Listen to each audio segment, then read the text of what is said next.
I know what it's like to grow up in a cold house. Growing up, I wasn't allowed to touch the thermostat.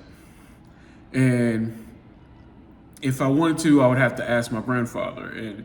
And it was freezing. And I would say, Grandpa, please, could I just turn up the heat to, I don't know, 32 or something like that? It's really cold in here.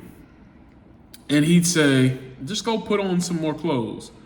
And so I go and put on all three outfits that I had. And I would be like, look at me. I have all the clothes that I have. I'm still cold. And he would say, just don't think about how cold you are. And so I said something, not at him, but I said it loud enough that he could hear it. And I said, I hate being poor. And my granddad he became upset. He never screamed, he never hollered. He just threw his newspaper on the floor and said, Marcellus, Marcellus, Marcellus, you are not poor. Poor is a mentality, and it's a mentality very few people ever recover from. Don't you forget this. You are broke.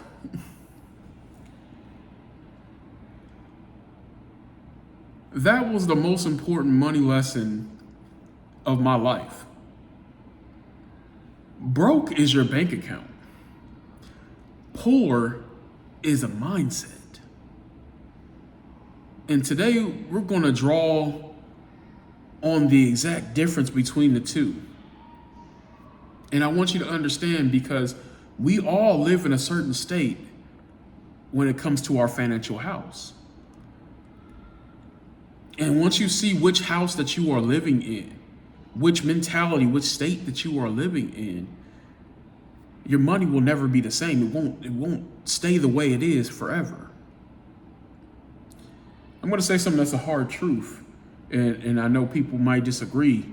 But we live in an era that's it's the easiest to create wealth than it's ever been in human history. But it feels harder. And the reason it feels so hard is because the more technology advances, the less time you have to tool up for what the new advanced is. You have to learn how to use it effectively and implement it before something new comes out. So you find out that you keep being stuck because you are beautifully educated to earn a living in a world that no longer exists. That's the problem. You go to school for 4 years in today's economy, today's market, and the way technology advanced, you don't always have 4 years to waste. And sometimes we go to college and we get this degree and whatever it may be, and then you come out and it's just what it is. You get a BS, and that's what it is, a BS degree. I've said it before. I remember when I went to school and I got my degree in psychology. By the time I graduated, we were no longer using the DSM-4. The textbook that I had to study day in and day out was obsolete. The year that I graduated. The next year they came out with the DSM-5.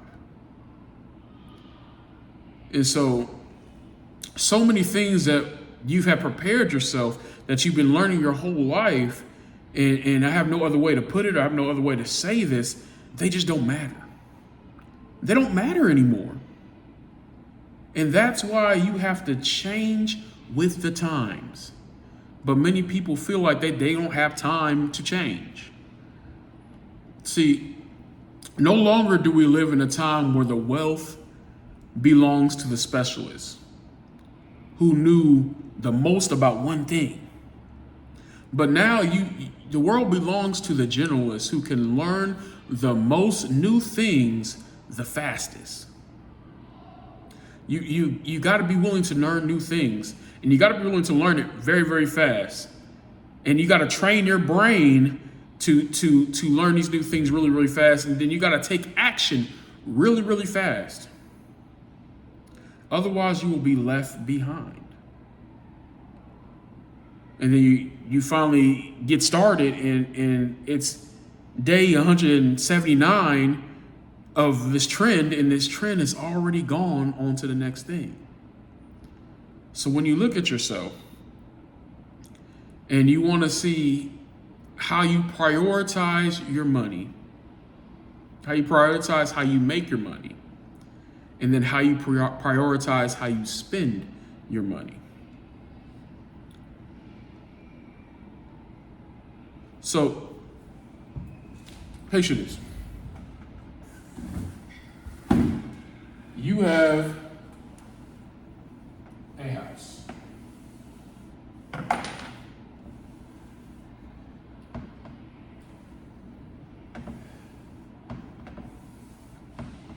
All right. In the house, we have 4 windows.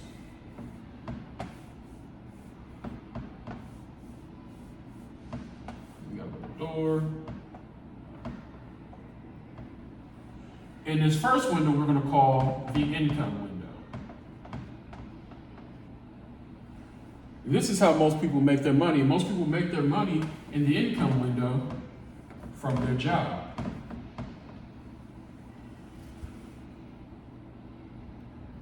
And they think that this right here, this job determines whether you're rich or poor. It does not. It does not. Your job does not determine whether you're rich or poor. But that's the mentality that most people have and society has built in us, is to believe that the type of job that you have determines how successful you'll be in life. That's why we go to school. That's why we take all these trainings and whatever the case may be, so that we've been trained to get a better one of these. But I don't think people understand that it does not matter what type of job you have. I believe a person with minimum wage can still become rich and wealthy. Because it's a mindset. I don't know if you ever heard of Ronald Reed. Ronald Reed, he died in 2014 at the age of 94. Ronald Reed was a janitor, a part-time janitor, and a gas station attendant his whole life. But when he died, he left $8 million to his family. It's a mentality. It has not a whole lot to do with your job. It has not a whole lot to do with what comes in through the outside. So, first mentality, we have the poor mentality. The poor mentality,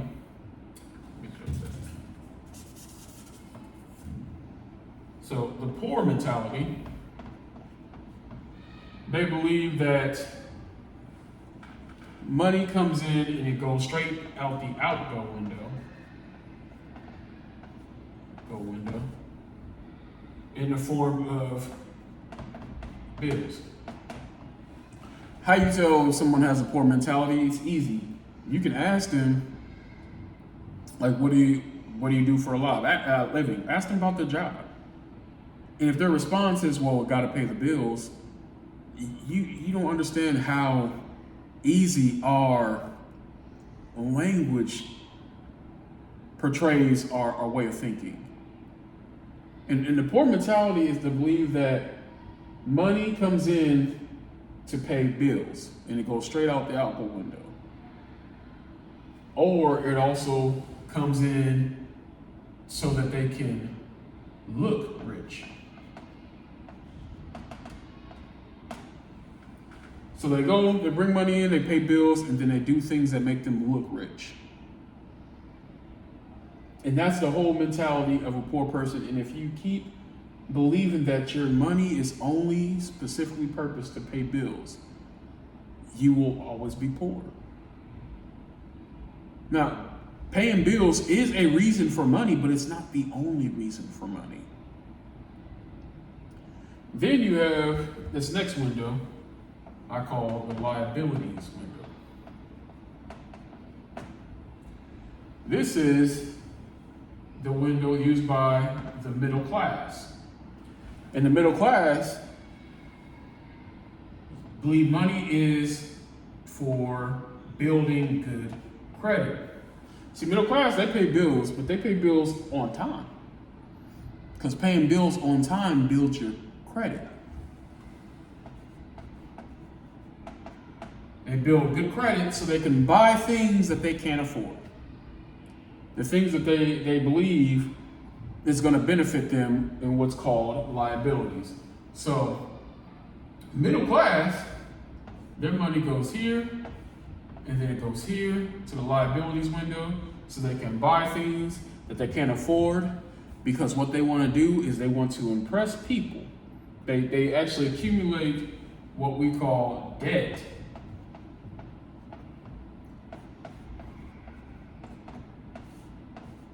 Accumulate debt to buy things to impress people that they don't like. And to be honest, those people that they're trying to impress don't really care. The idea of keeping up with the Joneses came from the middle class mentality.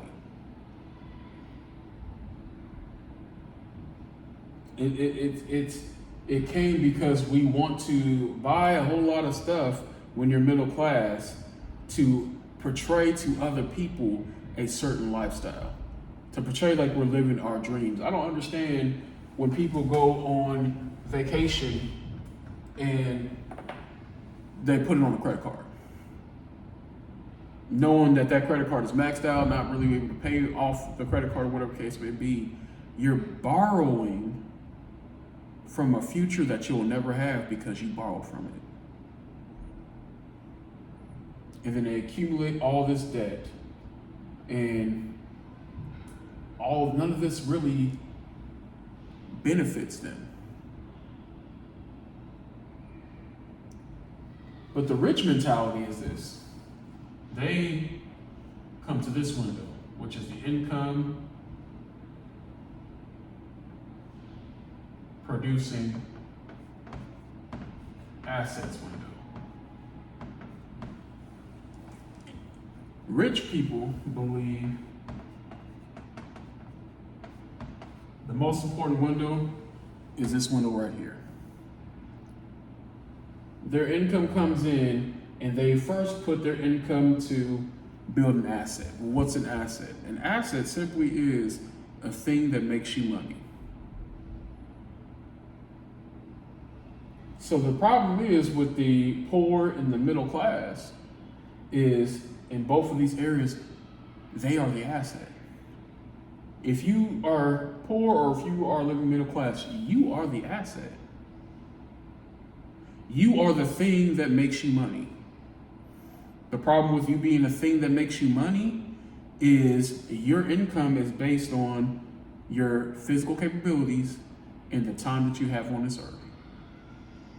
The thing about those two things is your physical capabilities are limited.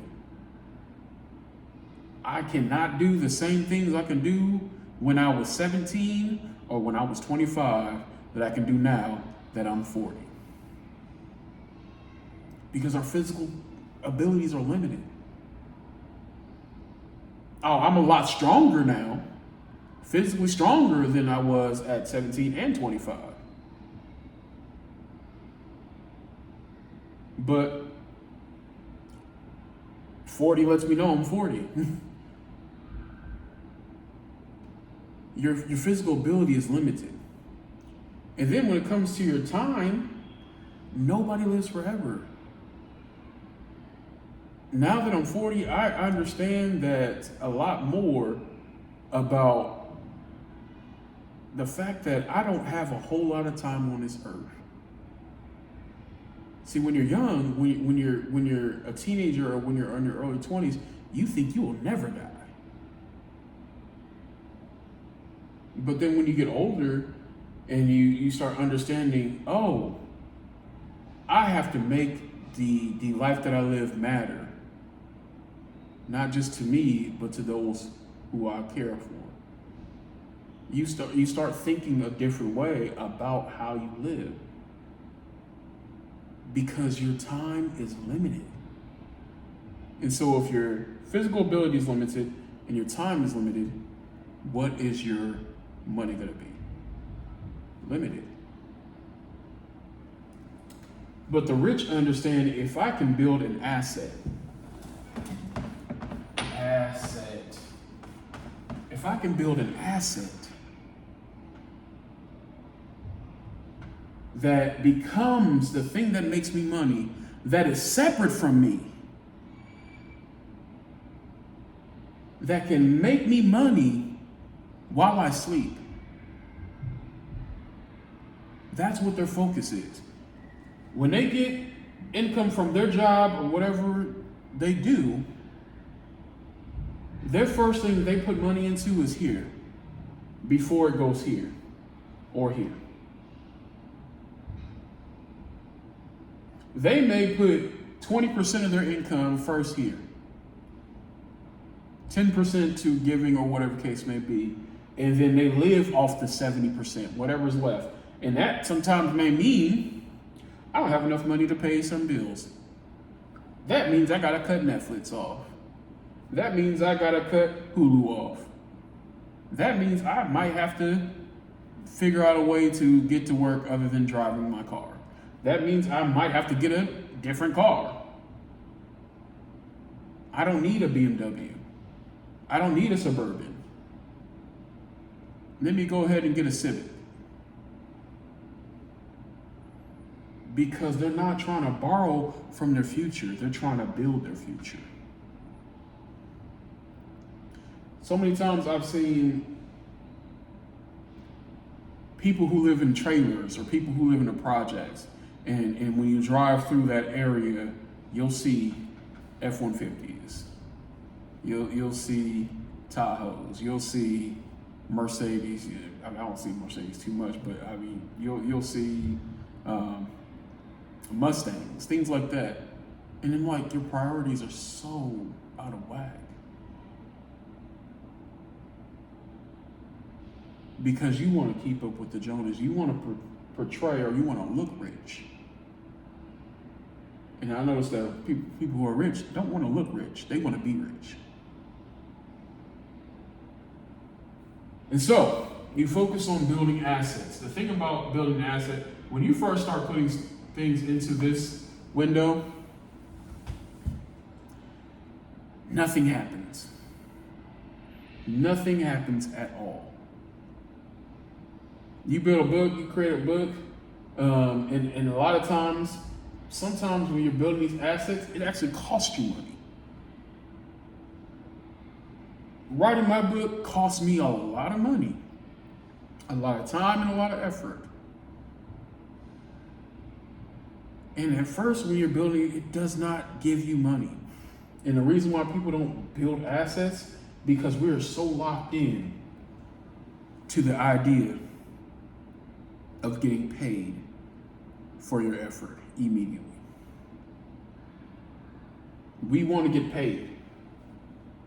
So the American mentality is not to do something that's not going to pay us immediately.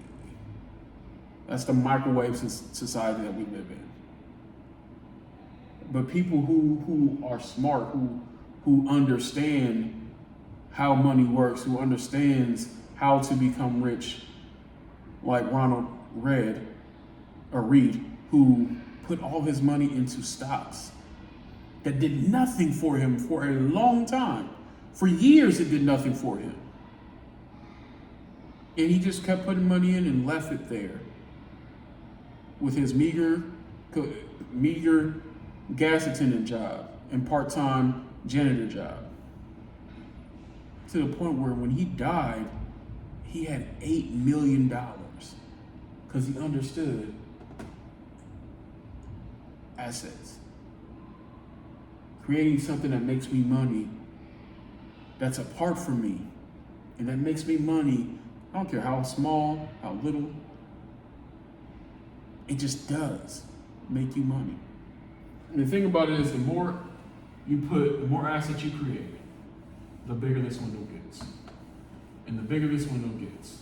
Your job is to try to get this window to be the biggest window in your house. Because when the window gets bigger, eventually over time, if you're consistent, it will pay you a little bit more. A little bit something will come over here. You'll start noticing, oh, it's bringing something over here. Now I have my job income, and now I have an asset income coming that way. And if you can get this window big enough, it will not only put money here, it'll pay these, it'll pay off your bills, it'll pay off all your debt. That's the big one. And it'll still continue to pay you. Non-stop, all day, every day while you sleep. And the thing about assets, certain assets, if you build them right, when I die, my book does not die with me. It doesn't go in the grave with me. You can put a copy in there if you want to. But that asset's here forever. A lot of people who are very consistent and very intentional about building assets build something that lasts way longer than them. You're building something that's not limited. It depends on what you're building, but for the most part, you're building something that's not limited. And that will continue to pay long after you're gone. I want to build something that my children's children can benefit off of.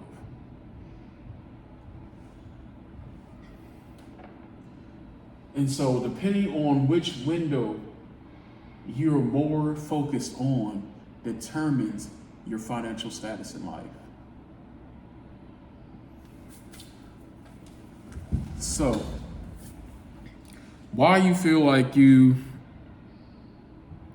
spend all day and earn some of the time? Let me show you this. It feels impossible. This is why it feels so impossible to get rich. And you never really put your finger on it, because the one of the main reasons why people struggle with money is because you spend money all day, every day, but you only get paid once a week or every 2 weeks or once a month or whatever case may be.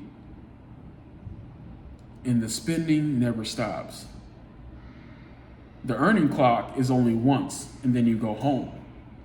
But the spending is all day, every day.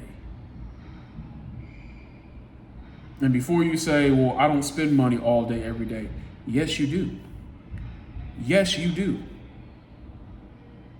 You pay rent, you pay a mortgage.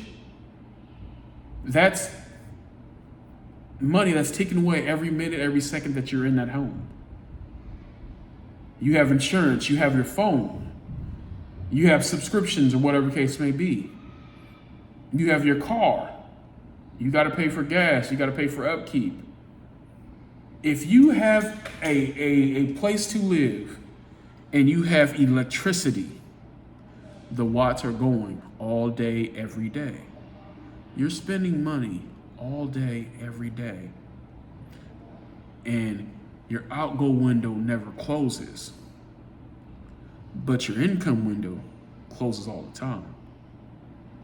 That's the problem. So what you need to do is you need to create an asset that earns all day, every day, the same way your bills drain all day, every day. And so once you do that, you'll stop finally feeling like you're behind. You'll start building something that brings money around the clock. And just like that, your clock never runs out. It's not limited. Like your physical ability, like your time, it's not limited. Now, some of you are still secretly hoping that there's an easier way to get around all of this. Well, let me give you the foolproof plan and method to stay broke. And just count how many of these that you're actually running right now. 1, don't start anything until everyone around you says it's a good idea.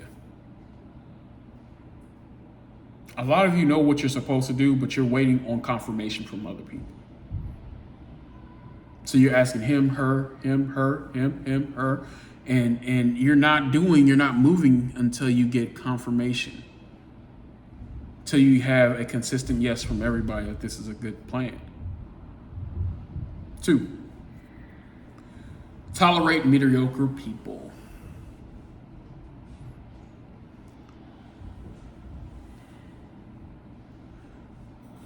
Sometimes you just need to change the rooms that you are in and the people that you are around. My life really, when I became intentional about changing my life, I made sure I put myself in rooms with millionaires. I did whatever I could to put myself in that room because I wanted to know how they think. I want to know what they say, how they move, what's important to them. You got to sometimes change your environment and who you hang around. 3, do exactly what your broke friends do and hope that it'll make you rich. I have nothing else to say on that. And that's what most people spend their entire life doing. 4, assume anybody who makes more than you must be unethical. And there are many people that I've come across who will tell me that all rich people are evil. Evil rich people do exist. Yes, absolutely. We see it on TV all the time, but that's what the media portrays because the media wants you to believe that increasing your status, financial status in life is a bad thing. Why? Who's easier to control? A person who is poor, sick, and misinformed? Or a person who's well-educated, healthy, and wealthy? That's an easier way to control the masses. So every time you see a rich person on TV or on cartoons, I remember watching Batman, and his biggest enemy was rich people, was Penguin, was, you see Superman, his arch villain was Lex Luthor, a billionaire. But then when I became an adult and I actually met millionaires, they're some of the kindest, most generous people I've ever met. And most of them I've met through some sort of philanthropy, or they're on the board as board members to like the Boys and Girls Club that I worked for 9 years. Like, I mean, most of the people that I know or met who are rich, not most, all the people that I've known who are rich, are wealthy, are generous people, are giving people. I'm not saying that unethical people who are rich don't exist, that they do. I just never came across one. Not in my day-to-day life or not in my personal life. And 5, believe you have to start rich to get rich. Most people who are rich did not start rich. That's actually a small percentage of people who are rich started off rich. Most people, especially in today's society, have started broke and then changed their mentality and figured out a way to become rich. 6, I'm not a math person. Fine, you can believe that. You can believe that statement that your 8th grade math teacher told you and use that as an excuse every day to not learn anything about money for the rest of your life. That's your choice. That's your choice. You're choosing to stay in the poorhouse. You're choosing to stay in a middle class house. And that's fine if that's where you want to be.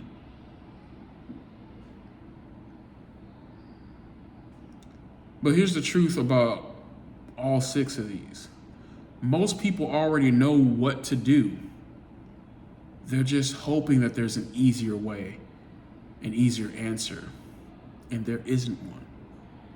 There isn't one. You have to change your mentality.